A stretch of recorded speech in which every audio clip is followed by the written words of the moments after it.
Here is how to 1v1 in Apex Legends private match. What you have to do is open up your game, and once your game is loaded up, click on the bottom left corner to select your game mode.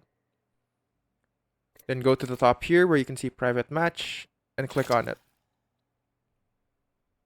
It then makes you choose if you want to host a private match or join a private match.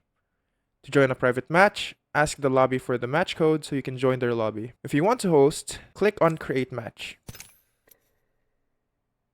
And to invite people, you click on reveal here on the top right corner. It reveals a code and send this to the people you want to invite. Let's now configure the game settings. Go to the top here, click on settings, and select a game mode.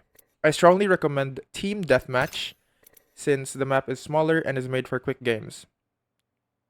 Once you have selected your game mode, you can choose what map you want to play on, and then click on apply. Once you clicked on apply, go back to lobby, and then click on the team you want to join. After doing so, once the players are assigned to teams, you can click on start match and enjoy your 1v1s. That is how you 1v1 in Apex Legends private match.